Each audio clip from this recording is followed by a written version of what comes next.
স্বাগত আজকের বাংলাদেশে, আপনাদের সঙ্গে আছি আমি খালেদ মুহিউদ্দিন। সরকারি ফরমানে ফলে মেশানো ফরমালিনের বিরুদ্ধে যুদ্ধ ঘোষণা করা হয়েছে অনেকটাই। উৎস উৎপাদনের বদলে বিক্রয় এলাকার এই অভিযান সুফল দেবে কিনা তা এখনো নিশ্চিত নয়। এসব নিয়ে আজকের আলোচনা ফরমানে ফরমালিন। কথা বলতে স্টুডিওতে আছেন পরিবেশ বাঁচাও আন্দোলন পবার নির্বাহী সাধারণ সম্পাদক ইঞ্জিনিয়ার মোহাম্মদ আব্দুস সোবহান এবং ঢাকা বিশ্ববিদ্যালয়ের প্রাণ রসায়ন ও অনুপ্রাণ বিভাগের অধ্যাপক ডক্টর হোসেন উদ্দিন শেখর। স্বাগত আপনাদের। আর কিছুক্ষণের মধ্যে আমাদের সঙ্গে যোগ দেবেন ঢাকা মহানগর পুলিশ ডিএমপির কমিশনার বেনজির আহমেদ। আমরা প্রথমেই জনাব আব্দুস সোবহান, আপনার কাছে জানতে চাইবো যে আপনি দেখছেন যে ভেজাল বিরোধী একটি অভিযানের কথা, আজ থেকে একটি অভিযান শুরু হচ্ছে, এই অভিযানটি কতটা কার্যকর হবে বলে আপনি মনে করেন? না, ভেজাল বিরোধী যে অভিযান অবশ্য চলছে বেশ কিছুদিন ধরেই, বিভিন্ন ডিপার্টমেন্ট করছে, বিশেষ করে বিএসটিআই, ভোক্তা সংরক্ষণ অধিদপ্তর। তবে সেখানে পুলিশও সেখানে সহায়তা করে তাদেরকে, জেলা প্রশাসন। আজ থেকে যে অভিযান শুরু হয়েছে সেটা পুলিশের, ঢাকা মহানগরী পুলিশের একটা বিশেষ অভিযান, যে তারা ঢাকায় যেসব ফল ঢুকবে সেগুলো আগে তারা পরীক্ষা করবে এবং দেখবে যে সেটা কীরকম, তাতে ফরমালিন আছে কিনা, থাকলে সেখানে আইনানুগ ব্যবস্থা নেওয়া হবে। এইটা কতটুকু ফল দিবে এই বিষয়টা এই মুহূর্তে বলা যাবে না। তবে যে বিষয়টা অত্যন্ত গুরুত্বপূর্ণ সেটা হচ্ছে যে এই ক্ষেত্রে আমাদের যেটা করা প্রয়োজন, যে একদিকে ঢাকা ঢোকার পথেও চেক করতে হবে এবং একইভাবে সঙ্গে সঙ্গে কিন্তু ঢাকার কাঁচা বাজারগুলো তো যেখানে খুচরা বিক্রেতা সেখানেও চেক করতে হবে। তবে আমরা অনেক সময় বলে থাকি যে আসলে 3 পর্যায়ে ফরমালিন দেওয়ার সুযোগ থাকে বা কার্বাইড দেওয়ার সুযোগ থাকে। তো ফরমালিন একটা হতে পারে উৎসে, যেখান থেকে এটাকে ট্রান্সপোর্ট করা হয়, তারপরে দেওয়া হতে পারে আমার আড়ত যারা মধ্যসত্ত্বী ব্যবসায়ী তারা দিতে পারেন, তারপরে সেখান থেকে এসে খুচরা বিক্রেতা সেখানে দিতে পারেন। এখন কোনখানে কতটুকু দেওয়া হচ্ছে সেইটা এখন পর্যন্ত সেইভাবে কিন্তু আমরা কেউই সেভাবে নির্ধারণ করতে পারি নাই কোন পর্যায়ে সবচেয়ে বেশি। তবে আমি যেটা মনে করি যে এই ধরনের অভিযান পরিচালনা করলে হয়তো, আমি যেটা ভাবছি যে এর সঙ্গে যদি আমরা সবগুলিকে একসঙ্গে করতে পারি তাহলে কিন্তু ফলটা অনেক বেশি পাবো। স্যার, আমরা একটু দেখে আসি যে এই মুহূর্তে নগরীর বাউবাজার এলাকায় রয়েছেন আমাদের প্রতিবেদক শাহাদাত স্বপন এবং গাবতলীতে আছেন আমাদের প্রতিবেদক তানজির মেহেদি। আমি শাহাদাত স্বপন, আপনার কাছে প্রথমে জানতে চাইবো যে এখন এই অভিযানটার কোন পর্যায়ে রয়েছে। শাহাদাত, আপনি আমাদের একটু বলেন যে এখন কি চলছে এখানে বাউবাজারে। খালেদ, আপনি জানেন যে 8টায় এই অভিযানটি শুরু হয়েছে, ডিএমপির তত্ত্বাবধানে অভিযানটি চলছে। তো আমরা আসলে প্রায় 8:30টার দিকে এখানে উপস্থিত হয়েছি। সেই থেকে আমরা ফলো করছিলাম যে এখানে আসলে কি হয়। তো আপনি জানেন যে বরিশাল, খুলনা সহ দক্ষিণাঞ্চলের যেসব গাড়ি বাবুবাজার ব্রিজ হয়ে ঢাকায় প্রবেশ করে সেসব গাড়িকেই মূলত টার্গেট করা হয়েছে। তো পুলিশের সাথে আমরা কথা বলেছিলাম, তারাই করেছেন যে যেসব গাড়িতে যেসব ফলবাহী গাড়ি এদিক দিয়ে আসে সেগুলিকে তারা মূলত টার্গেট করেছেন এবং সেসব গাড়িতে যদি ফরমালিনযুক্ত কোনো ফল তারা পান সেক্ষেত্রে ব্যবস্থা নেবেন। তো 8:30 থেকে এখন পর্যন্ত একটি ফলবাহী গাড়িও তারা আসলে ধরতে পারেননি। আমরা দেখেছি যে আপনি দেখবেন যে এখানে অনেক উৎসুক দর্শক আছেন, তারাও এখানে দাঁড়িয়ে আছেন যে কি হয় না হয়। তো এদিক দিয়ে যত গাড়ি যাচ্ছে, আপনি জানেন যে 10টার পরে ঢাকায় অনেক ট্রাক, কাভার্ড ভ্যান ঢুকতে থাকে। তো যেসব গাড়ি যাচ্ছে আমরা দেখছি যে পুলিশ হয়তো জিজ্ঞেস করছে যে কি আছে, বলছে যে আলু আছে, তো সেক্ষেত্রে চলে যাচ্ছে। তো আসলে সবগুলি গাড়িকে কিভাবে তারা খুলে দেখবে এটা নিয়ে আমরা আসলে এক ধরনের এখানে দ্বিধাদ্বন্দ্বে পড়ে গেছি। শাহাদাত, আপনি বলছিলেন যে 8:30 থেকে এই অভিযান শুরু হলেও 11টা পর্যন্ত আসলে তেমন কোনো গাড়ি বা তেমন কোনো কিছু এখন পর্যন্ত ধরা পড়ে না। আমরা দেখতে পাচ্ছি যে আপনার চারপাশে অনেকে আছেন, তাদের কারোর কাছে আপনি জানতে চাইবেন এইটাই কি প্রতিদিনের চিত্র কিনা বাবুবাজার এলাকার, যে কোনো ফলের গাড়ি 8টা থেকে 11টা পর্যন্ত প্রবেশ করে নাই? আচ্ছা, এখানে আপনি দেখতে পাচ্ছেন যে খালেদ অনেকে আছেন। আমি একজনকে জিজ্ঞেস করছি যে আচ্ছা, এই দিক দিয়ে যে ফলের গাড়িগুলি আসে এটা কয়টার দিকে আসে? এটার কোনো নিশ্চিত কোনো সময় নেই, কখন আসে না আসে। দেখা গেল বেশিরভাগই আসে 10টার পরেও আসে, 11টার পরেও আসে। তারা রাস্তা নিরিবিলি পেলে বেশিরভাগ আসে। আমরা এখন পর্যন্ত দেখলাম যে একটি ট্রাকও, ফলবাহী ট্রাকও এখন পর্যন্ত আসেনি। কারণ এখন বেশিরভাগই তো মনে করেন এই এলাকায় যত ট্রান্সপোর্টের গাড়িগুলো আসবে, লোডিং করবে, আনলোডিং করবে, এগুলো গাড়ি আগে আসবে, এরপরে ফলের গাড়িগুলি আসবে। আর বেশিরভাগ গাড়ি তো আপনার বাদামতলি আসে, এখান দিয়ে তো যাতায়াত করে যেগুলো যাত্রাবাড়ি যায় সেই গাড়িগুলো হয়তো এদিক দিয়ে আসতে পারে, আর বেশিরভাগই তো আপনার বাদামতলি ওখানে চলে যায়। খালেদ, আপনি শুনছিলেন যে উনি বলছিলেন যে যেসব গাড়ি বাদামতলিতে যায় সেগুলি এদিক দিয়ে আসে না, যেগুলি মূলত যাত্রাবাড়ির দিকে যায় সেসব গাড়ি আসে। তারপরেও তো আসলে খালেদ দক্ষিণাঞ্চলের একটা বিশাল অংশের গাড়ি এদিক দিয়ে আসে, আপনি জানেন। শাহাদাত, আপনি অপেক্ষা করেন, উনারা বলছেন যে 11টার পরে বা 12টার পরে আরেকটু পরেও গাড়ি আসতে পারে। আপনি নিশ্চয়ই শেষ খবর পালে আমাদেরকে জানাবেন। আমি একটু গাবতলীতে তানজির মেহেদী আপনার কাছে যাচ্ছি। তানজির, আপনি কি দেখলেন? আপনি কখন থেকে আছেন এখানে এবং এখানকার পরিস্থিতি কি? গাবতলী পরিস্থিতিকে আমাদেরকে একটু জানান তানজির। আমরা ঢাকা শহরের আরেক মাথায় যাচ্ছি, আরেকটি প্রবেশ পথে। তানজির।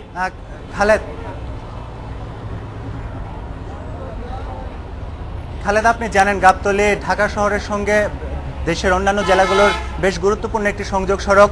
আপনি যদি আমার ঠিক পেছনে তাকান একটু দেখতে পাবেন একটি আসলে কলা বোঝাই একটি গাড়ি দাঁড়িয়ে আছে। সেই গাড়ি থেকে কিছু নমুনা তারা সংগ্রহ করেছে। পুলিশের একটি টিম, পুলিশের টিমটির সঙ্গে মূলত 3টি টিম কাজ করছে। একদিকে পুলিশ আছে, পুলিশের সঙ্গে একজন নির্বাহী ম্যাজিস্ট্রেট আছে, আর আছে বিএসটিআই এর একজন কর্মকর্তা।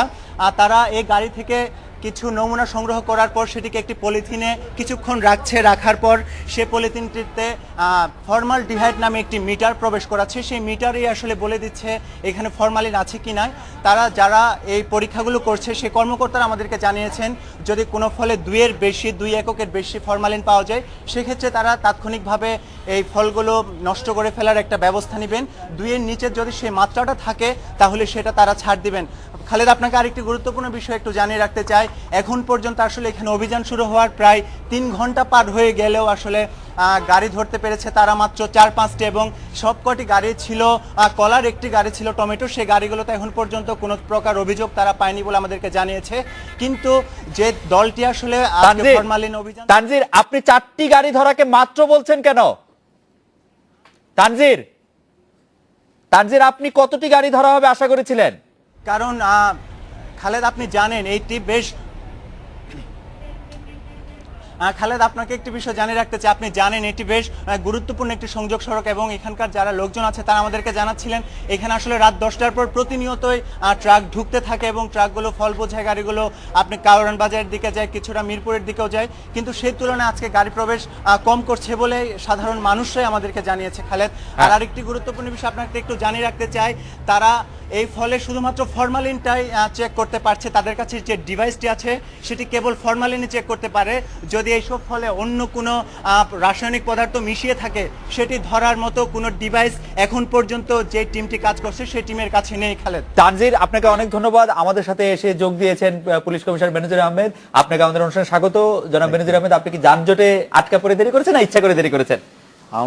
এই প্রশ্নটি দেওয়া মানে আশ্বস্ত করতে চাই যে মূলত এই বিভিন্ন চেকপোস্টগুলো দেখতে দেখতে আসছিলাম। আচ্ছা, সে কারণেই দেরিতে আসলো। আপনাকে অনুষ্ঠানে স্বাগত জানাই। আমাদের প্রশ্ন আমি এখন করতে চাই আমাদের ডক্টর হোসেন উদ্দিন শেখর আপনাকে, যে ডক্টর হোসেন উদ্দিন শেখর, আপনি কি মনে করেন যে এই আমাদের সর্বশেষ যে কথাটি আমাদের প্রতিবেদক জানালেন যে এখানে শুধু ফরমালিন ধরারই একটি ব্যবস্থা আছে, অন্য কোনো ক্ষতিকর কোনো কিছু কি থাকার সম্ভাবনা আছে ফলের মধ্যে, বা এরকম কি আমাদের কোনো সংখ্যা আছে কিনা, যে ফরমালিনটা হয়তো আমরা চেক করলাম কিন্তু অন্যগুলি পারলাম না, এরকম? ধন্যবাদ আপনাকে আপনার প্রশ্নের জন্য।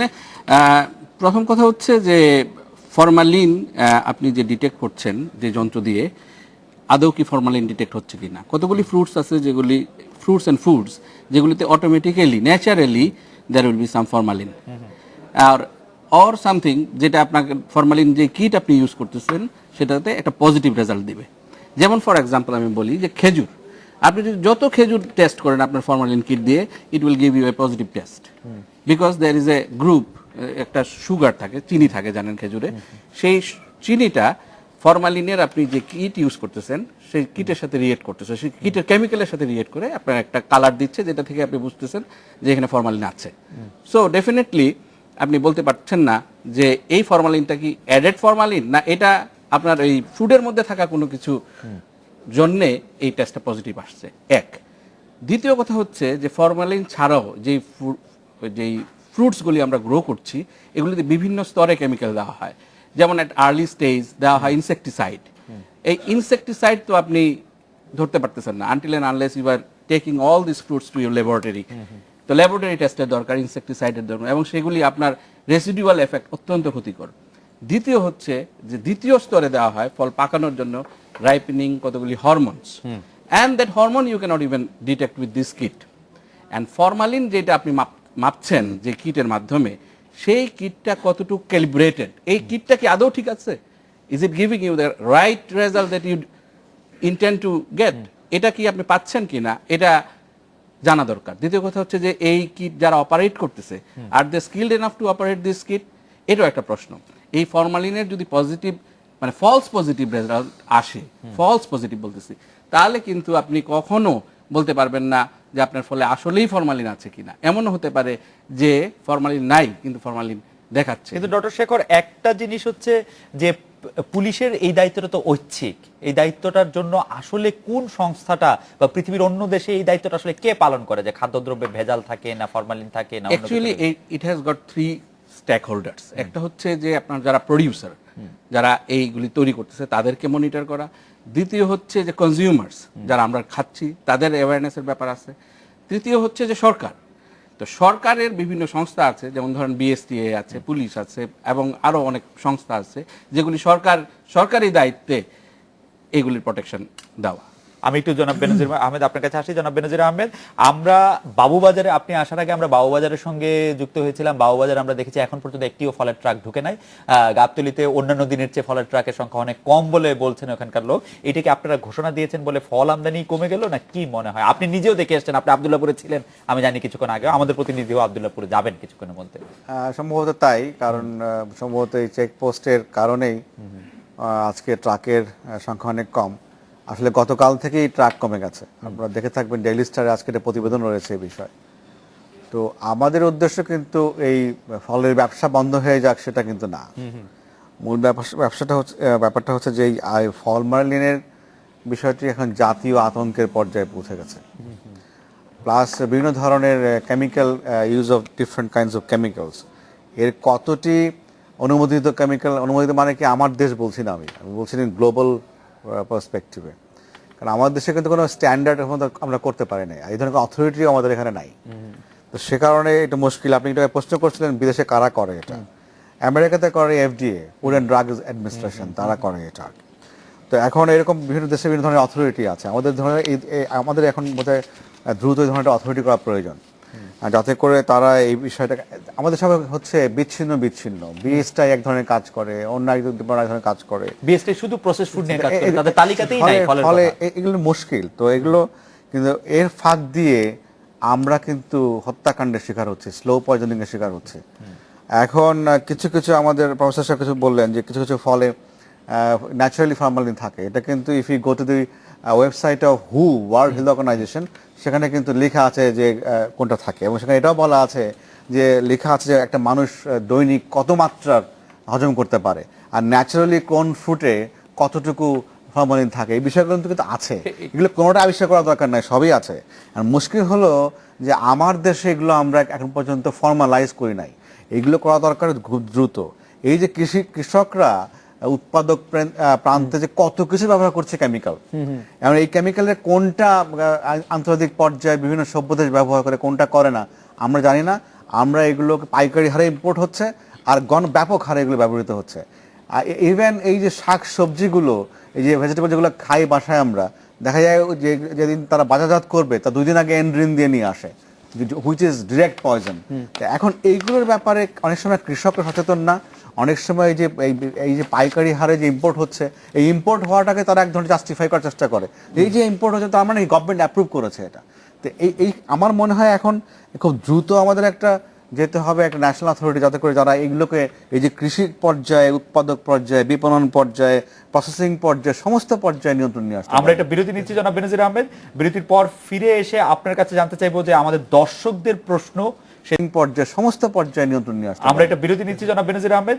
বিরতির পর ফিরে এসে আপনার কাছে জানতে চাইবো যে আমাদের দর্শকদের প্রশ্ন সেই দর্শকদের প্রশ্ন আপনি একটু পরেও বলতে পারেন, কিন্তু আমি প্রশ্নগুলি একটু বলে রাখি। সেটা হচ্ছে, বাবু উনি বলছেন মানুষ কি শুধু ঢাকায় থাকে নাকি?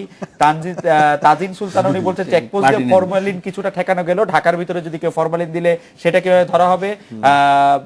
খায়রুল উনি বলছেন যে why police try to save only peoples of Dhaka, whatever other peoples in Bangladesh, who save them, who would save them. আমরা একটা বিরতি নিচ্ছি, বিরতির পর ফিরে এসে এইসব বিষয়ের নিয়ে আবার কথা বলবো।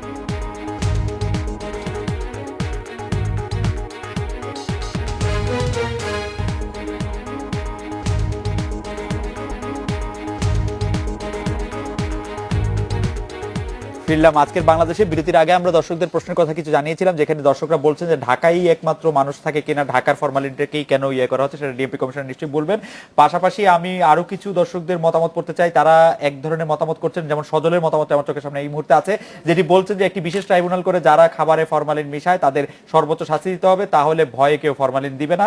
এইটা এরকম একটি মতামত। আমরা আপনাদের কাছে আসার আগে আমরা একটু রাজশাহী প্রতিনিধি আহসান হাবিব অপুর সাথে কথা বলতে চাই। আহসান হাবিব অপু, আপনি যদি শুনে থাকেন, আপনি শুনবেন যে আমাদের ডিএমপি কমিশনার বলছিলেন এবং আমাদের যে অন্য প্যানেলিস্টরা তারাও বলছেন যে ফরমালিন এখন একটা আতঙ্কে পরিণত হয়েছে। রাজশাহীতেও কি ফরমালিন, যেহেতু রাজশাহী আমের একটি বড় জায়গা এবং আমের বড় চালানটি রাজশাহী চাঁপাইনবাবগঞ্জ থেকে আসে, রাজশাহীতেও কি ফরমালিনটা একটা আতঙ্কের বিষয়, নাকি ফরমালিনটা রাজশাহী পার হয়ে তারপরে মেশানো হয় পথে? আহসান হাবিব অপু। কারণ ভাই, আসলে এই যে ফরমালিন ইস্যুতে আসলে বলি একটা ভয়াবহ চিত্র, সেটা হলো যে আমি কয়েকদিন ধরেই রাজশাহীর আমবাগান এবং বাজার যেগুলো, সেসব জায়গা ঘুরে ব্যবসায়ীদের সাথে কথা বলে যেটি নিশ্চিত হয়েছে যে এই আমে কিন্তু দুই ধরনের কেমিক্যাল মেশানো হচ্ছে। একটা হচ্ছে, প্রথমত হচ্ছে কার্বাইড ব্যবহার করা হচ্ছে পাকানোর জন্য, আর এই কার্বাইড ব্যবহারের কিছুক্ষণ পরেই সেটাতে আবার ফরমালিন মেশানো হচ্ছে যাতে পচে না যায়। এবং এইখানে রাজশাহীর মানুষের জন্য ভালো খবর হচ্ছে যে এই সব ফল কিন্তু রাজশাহীর বাজারে সাধারণত বেচাকেনা ওইভাবে হয় না। আমি যতটুকু নিশ্চিত হয়েছি যে এই ফলগুলো মূলতই ঢাকার উদ্দেশ্যে অথবা কুমিল্লা অথবা চিটাগাং এইসব জায়গায় যেসব পাঠানোর ক্ষেত্রেই আসলে এই ফরমালিন এবং কার্বাইড ব্যবহারটা হচ্ছে। এটি হচ্ছে ভয়াবহ একটা অবস্থা। এবং আমি ব্যবসায়ীদের সাথে যেটি কথা বলে দেখেছি, তারা খুবই গোপনে এটি ব্যবহার করছে। আম বাগান থেকে পাড়ার পরপরই হয়তো কখনো ব্যবহার হয়, এর বাইরে আড়তে আসার পর সেখানে তারা বাধ্য হয়। এবং বিশেষ করে যেসব ব্যবসায়ীরা বিভিন্ন দূরে নিয়ে যায়, তাদের যুক্তিটা হলো এইটা যে এই যে এক ট্রাক আম যদি তারা ঢাকায় নিয়ে যায় ফরমালিন বা এই কেমিক্যাল মেশানো বাদ দিয়ে, তাহলে তাদের অর্ধেকের বেশি অর্থাৎ 60% বা 70% আম পাবে, হয়তো বাকি অংশ পচে যাবে বা নষ্ট হয়ে যাবে বা পাকবে না ঠিকভাবে। আপনি বলছিলেন যে মূলত রাজশাহীর বাইরে যখন আমগুলি সরবরাহ করে তখন তাতে ফরমালিন মেশানো হয়, এটা কিরকম কথা? মানে রাজশাহীর জন্য আম আলাদা করে রেখে তারপরে অন্য জায়গায় আম ফরমালিন মেশানো হয়? মানে এটা কি বাইরে পাঠানোর জন্য বাইরের আমটাতেই বেশি ফরমালিন মেশানো হয়? বাগান থেকে, হ্যাঁ হ্যাঁ, বাইরের আমটাতেই বেশি ফরমালিন মেশানো হয়। হ্যাঁ, আসলে এই যে যেটি বাগান থেকে আম আসে, আসলে রাজশাহীতে ব্যবহারের জন্য যেটি, বা রাজশাহীর মানুষ যারা 10 কেজি 20 কেজি আম কিনে, তাদের জন্য যে আমটি হয় সেটিতে কিন্তু ফরমালিন বা কার্বাইড ব্যবহারের এইটা প্রয়োজন হচ্ছে না। মূলত এক শ্রেণীর ব্যবসায়ী যারা বাইরেই নিয়ে যাচ্ছে, তারা আম পাকানো এবং সেটিকে আবার যাতে পচে না যায় সেই যুক্তিতেই আসলে তারা বাইরে যাওয়ার ক্ষেত্রেই মূলত এই কার্বাইড বা ফরমালিনের ব্যবহারটা বেশি হচ্ছে। অপু, আপনাকে ধন্যবাদ। আপনার বক্তব্য পরিষ্কার। আমি একটু জনাব আব্দুল সোবহান আপনার কাছে আসতে চাই। তার আগে সোহাগ উনি একটি প্রশ্ন করেছেন যে একটি কলার ট্রাকে যদি উপরের দিকে কিছু ফরমালিন মুক্ত কলা রেখে ভিতরে যদি পুরোটাই ফরমালিন রাখা হয়, তাহলে কি এটা মানে ধরা যাবে কিনা বা ধরা পড়বে কিনা, এইটি প্রশ্ন করেছেন। এবং সার্বিক বিষয় যদি আপনি একটু বলেন। এখানে যে কোনো টেস্ট করতে হলে এটা তো র্যান্ডম টেস্ট, তো যিনি টেস্ট করবেন উনি কোন জায়গা থেকে স্যাম্পল নিচ্ছেন এটা তার একটা ডিসক্রিপশন। যিনি টেস্ট করেন উনি জানেন কিন্তু যেরকম ট্রাক থেকে কোন জায়গা থেকে দুইটা বা তিনটা স্যাম্পল উনি নিতে পারেন। সেখানে কিন্তু ওটার যেই কথাটা বলা হয় সে অভিজ্ঞতা সম্পন্ন ব্যক্তিকে সেই ধরনের স্যাম্পল কালেকশন করতে হবে। আমি যে বিষয়টা একটু আমাদের আলোচনায় যে জায়গায় আসছিল, আসলে আমরা জিনিসটাকে বুঝতে হবে যে ফরমালিন কেন ব্যবহার করে। ফরমালিন মূল ব্যবহার হচ্ছে, বিশেষ করে আমি যদি ফলের ক্ষেত্রে আসি, ফলটাকে তাজা এবং সতেজ রাখা। একদিকে যেন এটা না পৌঁছে, আরেকদিকে যেন আমার কাছে দৃষ্টিনন্দন হয়, আমি যেন দেখে ফলটা আমার খুব পছন্দ হয়, দেখলে আমি কিনি। এটা একটা কারণ। তো এখন আমরা যেটা বলি, কথা আসছে ফরমালিন এবং কার্বাইড, এই দুইটাই হয়তো ফলে সবচেয়ে বেশি ব্যবহার হয়। একটা হচ্ছে পাকানোর জন্য, আর একটা হচ্ছে ফল সংরক্ষণের জন্য এবং দেখতে অনেক সুন্দর হওয়ার জন্য। কিন্তু আমাদের দেশে যেটা ফরমালিন ব্যবহার হচ্ছে, এবং এই যে ফরমালিন ব্যবহার হচ্ছে, এটার কিন্তু যেমন আমরা পরিবেশ বাঁচা আন্দোলন থেকে আজকে আমরা আমাদের যে গত কিছুদিন ধরে আমরা ঢাকার বিভিন্ন জায়গায় ফরমালিন আমরা টেস্ট করে আমরা দেখছি যে যেমন জাম, আপনি জাম রেখে দিবেন, কোনোদিন জাম পচবে না এখন আর জাম কিন্তু এত বেশি ফরমালিন দেয় যে এটা চিন্তাই করা যায় না। তারপরে ইভেন লিচু আমরা সমস্ত লিচুতে অলমোস্ট ফরমালিন পাইছি। আমেও একই অবস্থা, আমের হয়তো পরিমাণটা সেরকম না। তো এখন যেটা ফরমালিন আমাদের দেশে দিচ্ছে, এবং ফরমালিন অত্যন্ত ক্ষতিকর, যেটা আমরা অলরেডি দেখি। Right. যদি আমরা গত কয়েক বছর আমার কাছে আপনি একটু যদি সংক্ষেপে একটি প্রশ্ন উত্তর দিতেন যে বিএসটিআই এর যে মানে যেগুলি দেখভালের তালিকায় যে ফলমূল নাই, এটার কারণটা আসলে কি? এটা আসলে আমাদের যে বিশুদ্ধ খাদ্য আইন, যেটা অর্ডিন্যান্স ছিল 1959 সালে, সেটা পরবর্তীতে 2005 সালে সংশোধিত আইন হয়, বিশুদ্ধ খাদ্য আইন। এই আইন দেখার মূল দায়িত্ব স্থানীয় সরকারের, কিন্তু আমাদের পৌরসভাগুলা, সিটি কর্পোরেশন, কিন্তু আমরা তাদেরকে একদম নীরব থাকতে দেখছি, তাদের কোনো ফ্যাসিলিটি নেই। আবার 2005 সালের আইনে বিএসটিআই কে কিছু বলা হয়েছে এই কাজটা করার জন্য, একই সঙ্গে প্যারালেলি আরেকটা নতুন আইন আমাদের আছে, নতুন বলতে আমি ঠিক নতুন না, 2009 সালে ভোক্তা সংরক্ষণ অধিকার আইন, সেখানেও কিন্তু বলা আছে। আমরা আবার একটু আপনার কাছে আসবো, আমরা একটু ডক্টর শেখরের কাছে আসি। ডক্টর শেখর, আপনি একটু আমাদের এই পর্যায়ে যদি খুব সংক্ষেপে একটু বলেন, যেটি কারণ নির্দেশ করলেন যেন আব্দুল সোবহান, যে এই কারণে মানুষ ফরমালিন মেশাচ্ছে। ফরমালিন বা কার্বাইড মেশানো ছাড়া কৃষক, আড়তদার বা যারা মধ্যস্বত্বভোগী আছে, তাদের আর কোনো উপায় আছে কিনা যে ফরমালিন না মিশিয়েও তারা ব্যবসাটা করতে পারবে? যেটি জনাব বেনজির বলছিলেন যে ব্যবসায়ীদের একেবারে ব্যবসা বন্ধ করে দেওয়া আসলে আমাদের উদ্দেশ্য না কোনোভাবেই। দেখুন, ফরমালিন মিশানোর পারপাসটা তো একটু আগে আব্দুল সোবহান সাহেব বলেছেন, যে ফলমূলকে তাজা দেখানো এবং এবং আকর্ষণীয় করে তুলে ধরা ক্রেতার সামনে। তো এখন কথা হচ্ছে যে এর বিকল্প কি হতে পারে? বিকল্প হতে পারে যে আপনি যদি cost effective storage system develop করেন, যে cost effective storage system, so that তারা কৃষকরা অল্প সময়ের জন্য সেটা মজুত করতে পারে, কিংবা ফরমালিনের কোনো বিকল্প কেমিক্যালস যেটা সংরক্ষণে ব্যবহার করা যেতে পারে, এবং ফুড গ্রেড কেমিক্যাল আছে। সেগুলি কি খুব এক্সপেন্সিভ? মোটেও এক্সপেন্সিভ না, শুধু সচেতনতার কারণে, সচেতনতা। তো সেটিতে একটি বিরাট জায়গা রয়ে গেল, এবং আপনি একটি সমন্বিত এর কথা বলছেন। আমরা একটু পুলিশ কমিশনার সাহেবের কাছে আসি। কয়েকটি প্রশ্ন আছে জনাব বেনজির। একটি প্রশ্ন তো হচ্ছে, ঢাকাকে শুধু আপনারা দেখছেন কেন, সারা বাংলাদেশের সেটা কি হবে? আপনি কি মনে করছেন, সাকিব প্রশ্ন করছেন আপনাকে, যে এভাবে করে আপনি সাকিব প্রশ্ন করছেন যে আপনি ফরমালিনটা ফলে মেশানোর পর ধরার আগে কি ফরমালিনের এক্সেসটা বন্ধ করার ক্ষেত্রে আপনি কোনো উদ্যোগ নিচ্ছেন কিনা, সেটি এসিডের মতো করে। প্রথম প্রশ্নটা হচ্ছে যে ঢাকা কেন, ওয়াই ঢাকা? আমার এটাকে মনে হয় এইভাবে দেখা ঠিক হবে না যে we are trying to secure Dhaka আর রেস্ট অফ দ্য কান্ট্রি সম্পর্কে আমাদের কোনো মাথা ব্যথা নাই। না, ইটস নট লাইক দ্যাট। আসলে তো শুরু করতে হবে কোথাও থেকে। We have to start from somewhere. সে কারণেই কারণ কি আমরা দেখছি যে একটু আগে আপনার রাজশাহী সংবাদদাতা বলছিলেন যে অধিকাংশ ফরমালিন মেশানো আমের গন্তব্য হচ্ছে ঢাকা। তো সে কারণে যেহেতু এই সমস্ত মাছ, খাদ্যদ্রব্য, ফল মূল এগুলোর একটা বিরাট অংশের গন্তব্য থাকে ঢাকা, সে কারণে আমরা ঢাকা থেকে শুরু করেছি। আর এই যে ঢাকা থেকে শুরু কারণে যেটা হয়েছে যে এখান থেকে যে 24টা টেলিভিশন চ্যানেল, মিডিয়া, তারপরে গোটা 30 জাতীয় পর্যায়ে দৈনিক, এর পাশাপাশি অনেক অনলাইন নিউজ পত্র পত্রিকা, এগুলো একটা বিশাল হাইপ তৈরি করা সম্ভব হয়েছে এখন। এবং এর ফলে কিন্তু কি হচ্ছে, একদম গ্রাম পর্যায়ের মানুষও সচেতন হয়েছে, there is something going on, এবং এই জিনিসটা ভালো জিনিস না। এর ফলে আমরা মনে করি যে এই ধরনের একটা ক্যাম্পেইন করা সম্ভব হয়েছে, অ্যাওয়ারনেস তৈরি করা সম্ভব হয়েছে। আপনারা দেখেছেন যে গতকাল অলরেডি রাজশাহীতে 2টো জায়গায় মোবাইল কোর্ট ফাইন করেছে। মানে কি, ওই এলাকার যারা প্রশাসন আছেন তারাও সচেতন হচ্ছেন, মানুষ সচেতন হচ্ছেন। এবং আমরা মনে করি যে যদি আমরা সবাই মিলে সচেতন হই, একেবারে উৎপাদক থেকে শুরু করে এই যে মোকামে যিনি বসেন, আড়তদার, একেবারে পরিবহনকারী, ঢাকার আড়তদার, পাইকার, ঢাকার বিক্রেতা, এবং যারা কিনছেন, বিক্রি করছেন, সবাই মিলে যদি আমরা ঐক্যবদ্ধ হই, এইটি দরকার কোনো আমি বড় ব্যাপার বলে মনে করি না। আমরা এদেশের মানুষ ঐক্যবদ্ধ হয়ে অনেক অসম্ভবকে সম্ভব করেছি, করা সম্ভব। এবং আপনি মনে করছেন যে এই ফরমালিন মুক্ত ফল এটা করা সম্ভব সবাই মিলে? আরেকটা জিনিস বলতে চাই যে পাকানোর জন্য কিন্তু ক্যালসিয়াম কার্বাইডের পরিবর্তে অ্যাপ্রুভড কেমিক্যাল রয়েছে, এবং সেটা সেই মাত্রায়, মানে নির্ধারিত মাত্রায় ব্যবহার করলে সমস্যার কথা না। পশ্চিমে সেটা ব্যবহার করা হয়। এই ক্যালসিয়াম কার্বাইড ব্যবহার করলে যেটা হয়, আমাদের সেন্ট্রাল নার্ভাস সিস্টেম কোলাপস করতে পারে এটাতে। এবং সেটা কিন্তু তার মানে কি, যারা এই কাজটা করছেন, আমি বলার চেষ্টা করছি, এরা কিন্তু মানে মৃত্যুর কারবারি।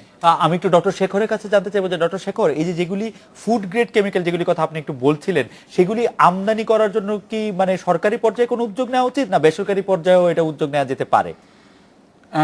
সেটা দুইভাবেই করা যেতে পারে, সরকারি এবং বেসরকারি দুভাবেই। কারণ যখন whenever you will advertise যে এইগুলি ফুড গ্রেড এবং এর কারণে আমরা ফরমালিনের বিকল্প হিসেবে একে ইউজ করছি, তখন স্বাভাবিকভাবেই কনজিউমারদের মধ্যে একটা এগুলিকে গ্রহণ করার একটা মানসিকতা তৈরি হবে এবং সেই উদ্যোগ বেসরকারিভাবেও করা যেতে পারে এবং অবশ্যই সরকারি উদ্যোগ নিলে তো আমরা একটা বিরতি আমি এখানে নিচ্ছি। যোগ করব, সেটা হচ্ছে যে তারা সবার আগে দরকার হচ্ছে এই ফরমালিন ইম্পোর্ট বন্ধ করা। এর ইউজ বাংলাদেশে খুবই কম। এইটা দর্শক আপনার কাছে দাবি জানাচ্ছেন যে আপনি কেন ফরমালিনের ইম্পোর্টটা এসিডের মতো করে বন্ধ করা হচ্ছে না বা যাচ্ছে না, ফরমালিন আসলে কি কাজে লাগে সেটা আমরা একটু বিরতি নিয়ে এসে শুনি যে কারা আমদানি করে এবং কি কাজে লাগে, কেন ফরমালিনটা নিষিদ্ধ বস্তুর তালিকায় থাকবে না, যাতে অন্য নিষিদ্ধ বস্তুর মতোই। আমরা একটা বিরতি নিয়ে ফিরছি আবার আপনাদের কাছে।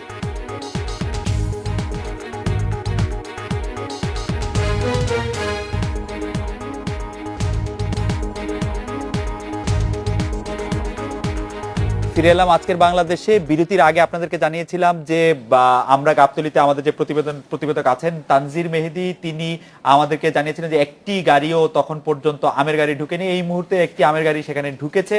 আমরা জনাব বেনজির আহমেদ আপনার কাছে জানতে চাইবো যে আমের গাড়ি কম ঢুকছে সেটি আপনি জানেন, আপনার কাছে কি তথ্য আছে? আমাদের কাছে তথ্য রয়েছে যে অনেক অসাধু ব্যবসায়ী চিন্তা করছেন যে তারা এই ফলমূলের গাড়ি ঢাকায় ঢোকাবেন না, তারা ঢাকার আশেপাশের জেলায় বা সুবিধাজনক স্থানে এগুলো অফলোড করবেন, তারপরে ভিন্ন মাধ্যমে অর্থাৎ রিক্সা, ভ্যান, পিকআপ, মাইক্রোবাস, সিএনজি এগুলোর মাধ্যমে করে এগুলোকে ঢাকা শহর ঢোকাবেন। আমি যারা এই মুহূর্তে আমাকে শুনছেন ঢাকাবাসী, আপনাদের কাছে অনুরোধ, যদি এরকম আগামীকাল বা এরপর থেকে যদি কখনো আপনারা দেখেন যে ভ্যানে বা সিএনজিতে বা পিকআপে বা মাইক্রোবাসে করে আম আনা হচ্ছে বা এই ধরনের ফলমূল আনা হচ্ছে, দয়া করে সঙ্গে সঙ্গে পুলিশকে খবর দেবেন। আপনাকে ধন্যবাদ। আমরা বিরতির আগে যে বিষয় নিয়ে আলোচনা করেছিলাম যে জনাব সোবান, যে ফরমালিনটার আমদানি একেবারে নিষিদ্ধ করা যায় কিনা বা নিয়ন্ত্রণ করার জন্য কি করা যেতে পারে, সেটি আপনাদের তিনজনের কাছেই শুনতে চাইবো। একদম আমার মনে হয় যে আমাদের ফরমালিনের কিন্তু কিছু ব্যবহার আছে, স্বাস্থ্য, শিক্ষা, তারপর আমাদের ইন্ডাস্ট্রি এবং আমাদের এগ্রিকালচার সেক্টর, বিশেষ করে আপনার পোলট্রি, হ্যাচারি, এইসব জায়গায় বিভিন্ন জায়গার ব্যবহার আছে, জেনুইন ব্যবহার আছে। তো সেই ক্ষেত্রে আমরা যদি ওইসব ব্যবহারের বিকল্প না খুঁজে ওটাকে একদম টোটালি নিষিদ্ধ করা যাবে না, তবে নিয়ন্ত্রিত আমদানি করা যায়। আমাদের কাছে কিন্তু সেই অভিজ্ঞতা আছে। অন্য একটা CFC-12 কিন্তু আমরা এখন বাংলাদেশে সেভাবে নিয়ন্ত্রিত করছি। এখানে এটা আমার মনে হয় না যে খুব কঠিন একটা কাজ নিয়ন্ত্রিত করা। আমরা যদি রেসপেক্টিভ মিনিস্ট্রি, সেটা কমার্স মিনিস্ট্রি যদি বলে যে কার কার ফরমালিনের প্রয়োজন, কি পরিমাণ প্রয়োজন, বিভিন্ন মিনিস্ট্রিকে তারা যদি এটা সার্ভে করে নিজেরা দেখে যে হ্যাঁ বাংলাদেশে ফরমালিন দরকার বছরে 50 টন, তাহলে আমি 50 টনই আমদানি করব, এবং কার কতটুকু দরকার এবং সেটা টিসিবির মাধ্যমে আমদানি হবে, সেই যার দরকার ইউজার টিসিবির কাছ থেকে নেবে। এইভাবে কিন্তু এটা নিয়ন্ত্রণ করা সম্ভব। আর যে বিষয়টা আরেকটা, কিন্তু আপনার একটি দৃষ্টি আকর্ষণ করতে চাই, গতকালই আমরা একটি প্রতিবেদন করেছি। সেই প্রতিবেদনের মধ্যে আমাদের প্রতিবেদক বলেছেন যে গত 1.5 বছরে বাণিজ্য মন্ত্রণালয় জানিয়েছে, বাণিজ্য মন্ত্রণালয়ের তথ্য হচ্ছে গত 1.5 বছরে কোনো প্রতিষ্ঠানকে ফরমালিন আমদানির অনুমতি দেওয়া হয়নি। তারপরও ফরমালিন এসেছে। এই ফরমালিনটা আসে কোন পথে, চোরাই পথে? বা এই তথ্য আমরা বাণিজ্য মন্ত্রণালয়ের কাছ থেকে চাইছি, তারা একই উত্তর আমাদেরকে দিয়েছে, কিন্তু আমরা এনবিআর এর কাছ থেকেও তথ্য সংগ্রহ করছি। এনবিআর হিসাবে কিন্তু গত অর্থ বছরে 55 টন এই ফর্মালডিহাইড আমদানি হয়েছে। আচ্ছা, এবং তার আগের বছর হয়েছে 250-র মতো, তার আগের বছর 250। Professor Shekhar, 250 ton.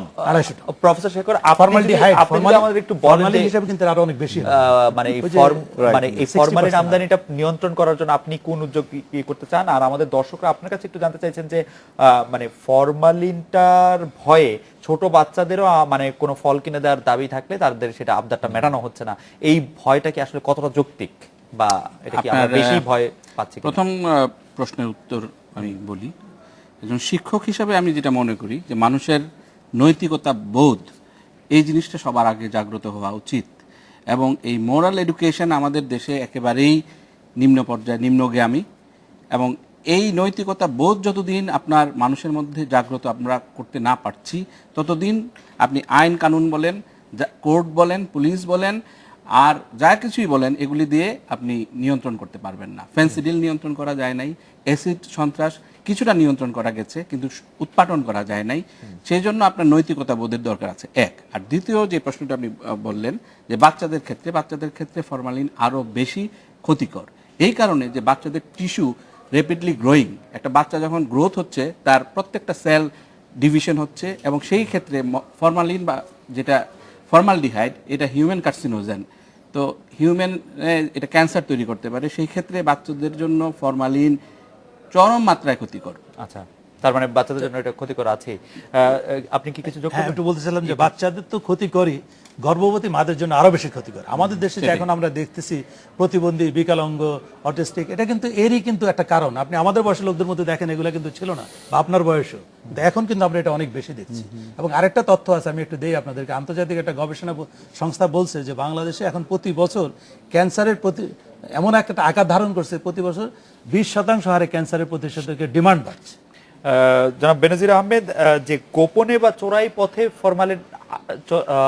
পথে ফরমালিন আসার কোনো খবর আপনাদের কাছে আছে কিনা? আর আরেকটি বিষয় দর্শকরা জানতে চাইছেন, একটি জনরার প্রশ্ন, সেই প্রশ্নটি হচ্ছে এরকম যে আপনারা যে দায়িত্বটি আপনাদের উপর প্রধান, যে আইন শৃঙ্খলা রক্ষা করা, সেগুলির ক্ষেত্রেও আপনারা সফল হচ্ছেন কিনা সেটি আপনি নিশ্চয়ই পাশ থেকে বলবেন। আর এই মুহূর্তে আমরা জানিয়ে রাখি যে আমরা যদি এখন সরাসরি গাবতলীতে দেখি, আমাদেরকে জানানো হচ্ছে যে এই আমের ট্রাকটিতে কিছুটা ফরমালিন পাওয়া গেছে। আমরা কি সরাসরি এখানে যেতে পারবো?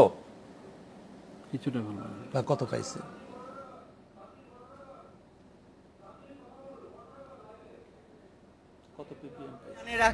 আপনাকে জানিয়ে রাখতে চাই খালেদ, আপনাকে জানিয়ে রাখতে চাই একটু আগে আসলে মানিকগঞ্জ থেকে একটি গাড়ি এসেছে, সেই গাড়িটি মিরপুর 1 নম্বরের দিকে যাচ্ছিল। সেই গাড়িটি আসার সঙ্গে সঙ্গে পুলিশ গাড়িটিকে আটকে আসলে ওইখান থেকে নমুনা সংগ্রহ করেছে, এবং সেই নমুনায় আমরা একটু আগে দেখলাম যে ফরমালিনের মাত্রাটি তারা নিশ্চিত হয়েছে, যেখানে 2-এর নিচে থাকলে যে ফরমালিনগুলোকে তারা মনে করা হচ্ছিল এগুলো সহনশীল মাত্রা আছে, কিন্তু ওই আমগুলোর মধ্যে ফরমালিন পাওয়া গেছে সেই মাত্রাতে 10.90, অর্থাৎ অনেক বেশি। আমাদেরকে তারা জানিয়েছে অতি সত্বর তারা এটি ব্যবস্থা নিয়ে নষ্ট করে ফেলবে। আপনাকে যদি একটু থাকেন আমরা সরাসরি কথা বলতে চাই। আচ্ছা, এখন আপনারা কি করবেন এই বিষয়টা? এটা এখন ডেস্ট্রয় করা হবে। আমরা বুলডোজার আছে, সিটি কর্পোরেশন আছে, আমরা এখানে ডেস্ট্রয় করে ফেলবো। এখানে destroy করে ফেলবেন? রাইট, আমাদের কাছে ম্যাজিস্ট্রেট আছে। আচ্ছা, ম্যাজিস্ট্রেট সাহেব আর ড্রাইভার আর গাড়িতে যারা ছিল এটা তাদের ম্যাজিস্ট্রেট সাহেব প্রসিকিউট করবে, উনি অ্যাকর্ডিংলি কাজ করবে। খালেদ, আপনি শুনছিলেন পুলিশ সদস্য আমাদেরকে জানিয়েছে। তানজির, আমরা শুনতে পেয়েছি, আপনাকে ধন্যবাদ। জনাব বেনজির আহমেদ, আমরা ফরমালিনের অবৈধ বা চোরাই পথে আসাটা সম্পর্কে আপনার কাছে কোনো তথ্য আছে কিনা? আর আইন শৃঙ্খলা রক্ষাও পুলিশ এরকমই মানে সফলতার পরিচয় দিচ্ছে কিনা? ঢাকা শহরে পেটি ক্রাইমের সংখ্যা অনেক বেড়েছে বলে দর্শকরা বলছেন। আমাদের যেটা পর্যবেক্ষণ, সেক্ষেত্রে আমরা মনে করি যে Dhaka city is very much peaceful. এত বড় একটা সিটিতে দু একটা পেটি ক্রাইম হতেই পারে। আমরা একটা ক্রাইম ফ্রি সোসাইটিতে বসবাস করি না। হয় কি, যখন বড় বড় অপরাধ কমে আসে তখন ছোট পেটি ক্রাইম চোখে পড়ে না, আর যখন এই বড় ধরনের অপরাধ কমে আসে তখন ছোটখাটো ছিচকে চুরিও তখন চোখে পড়ে। বিষয়টা হচ্ছে এরকম। কিন্তু আমরা এসিওর করতে চাই নগরবাসীকে যে আমরা প্রতিনিয়তই কিন্তু আমাদের যে পুলিশি কার্যক্রম বিভিন্নভাবে সেটাকে আমরা জোরদার করছি। আমাদের উদ্দেশ্য লক্ষ্য জিরো ক্রাইম। হয়তো এটি একটি, আমি মনে করি, স্বপ্ন, কারণ পৃথিবীর কোনো দেশে জিরো ক্রাইম নাই। তবে আমাদের লক্ষ্য সেটাই, আমরা এই লক্ষ্য রেখে কাজ করি। এবং আমাদের যে কথা সবসময় বলে থাকে সেটা আজকেও বলতে চাই, যদি নগরবাসী এবং পুলিশের মধ্যে যদি শক্ত মেলবন্ধন থাকে, এই শহরকে অনেক অনেক বেশি পিসফুল এবং অনেক অনেক বেশি ক্রাইম ফ্রি রাখা সম্ভব বলে আমরা দৃঢ়ভাবে বিশ্বাস করি। এতে আমাদের কোনো রকম কোনো সন্দেহ নেই।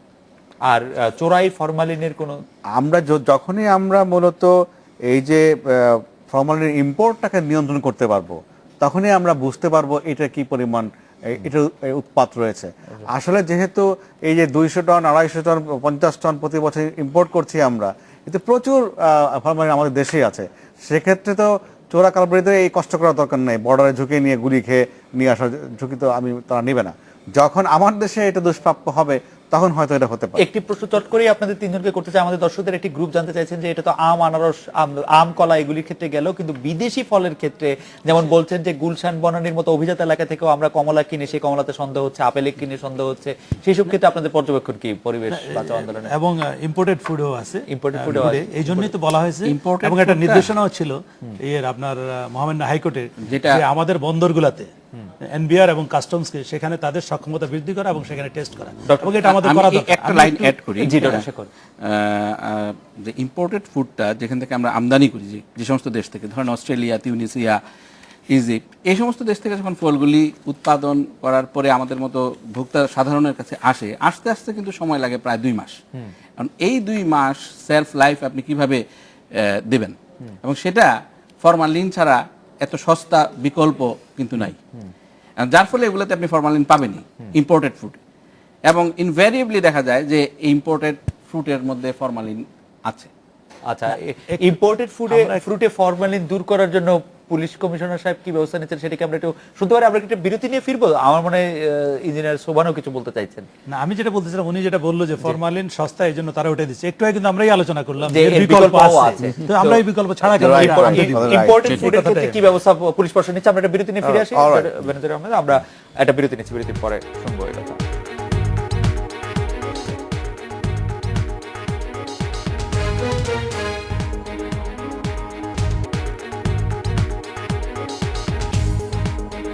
ফিরে এলাম আজকের বাংলাদেশে। জনাব বেনজির আহমেদ, বিরতির আগে আপনার কাছে প্রশ্ন করেছিলাম যে ইম্পোর্টেড যে ফলগুলি আছে সেগুলির ভেজাল রোধে আপনারা ব্যবস্থা ঢাকার নিচ্ছেন কিনা? যে- আর যারা ধরা পড়ছে সেটা আমাদের দর্শকরা প্রচুর পরিমাণে জানতে চাচ্ছেন, যারা ধরা পড়ছে তাদের শাস্তির ব্যবস্থাটা কি হতে পারে বা বিদ্যমান আইনে কি Okay. শাস্তির ব্যবস্থা আছে?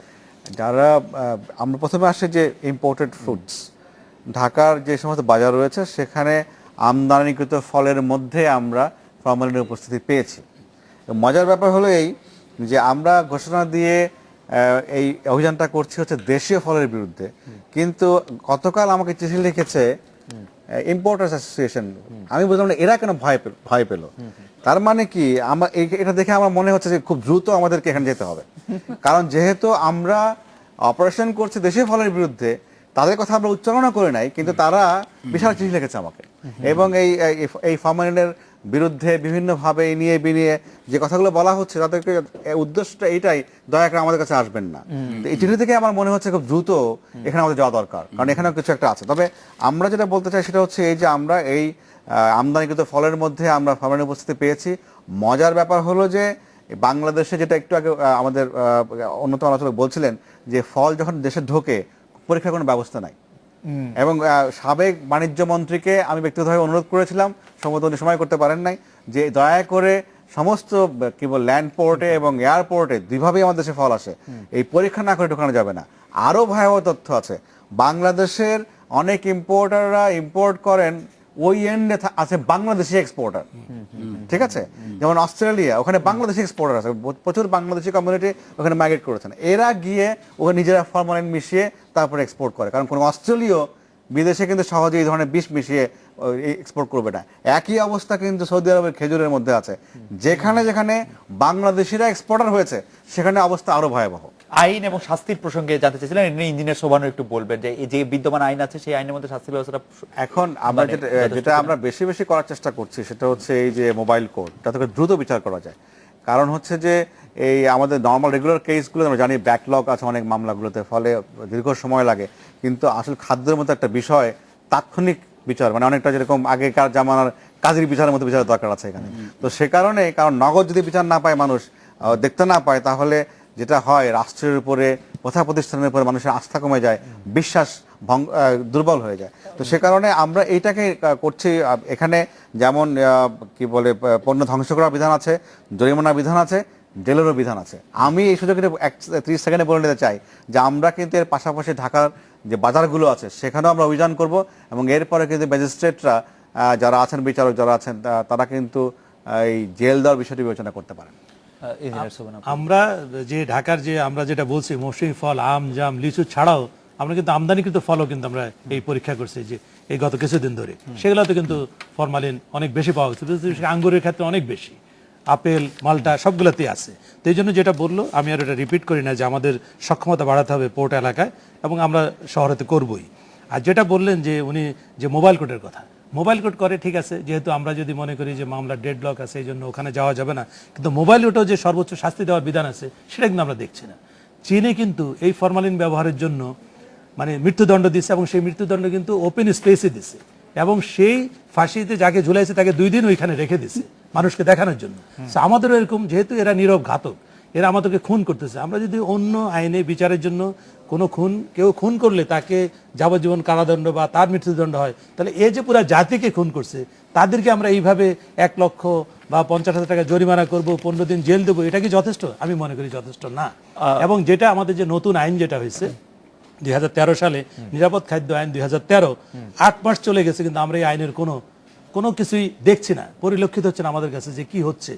কারণ সেই আইনে কিন্তু বলা আছে যে একটা নিরাপদ খাদ্য আইন কর্তৃপক্ষ হবে। যদি সেটা হয়তো সেটা কাজ শুরু করতো তাহলে আমরা বুঝতে পারতাম যে না, এই দিকে আমরা অগ্রসর হচ্ছি নতুন আইনের দিকে। ডক্টর শেখর, আপনি যদি শেষ কথা বলেন, আমরা অনুষ্ঠানে একদম শেষ পর্যায়ে শেষ কথা উপসংহার। একটাই যে আপনার ফরমালিন যদি পাওয়া যায় দৃষ্টান্তমূলক শাস্তি দিতে হবে। আন্ডার এনি সার্কামস্ট্যান্সেস আমরা ফরমালিনের ক্ষেত্রে 0 টলারেন্স শো করব। আর দ্বিতীয় হচ্ছে মানুষের নৈতিকতা জাগ্রত করার জন্য আমাদের কার্যকরী পদক্ষেপ নিতে হবে।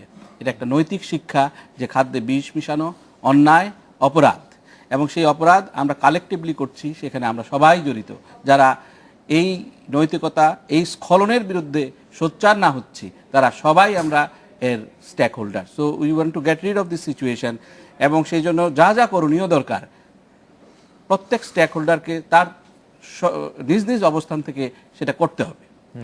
এবং সবার দায়িত্ব সবাই সমন্বিতভাবে পালন করলেই কেবলমাত্র আমরা একটা এটা থেকে- ফরমালিন মুক্ত একটা কম্প্রিহেন্সিভ অ্যাপ্রোচ, মানে ফরমালিন মুক্ত দেশ না হলে ফরমালিন মুক্ত ফল পাবো, এটা আমরা আশা করতেই পারি। আজকের অনুষ্ঠানে আসার জন্য আপনাদের তিনজনকে অনেক ধন্যবাদ। এই ছিল আজকের বাংলাদেশে, দেখা হবে আগামীকাল এই সময়। শুভরাত্রি।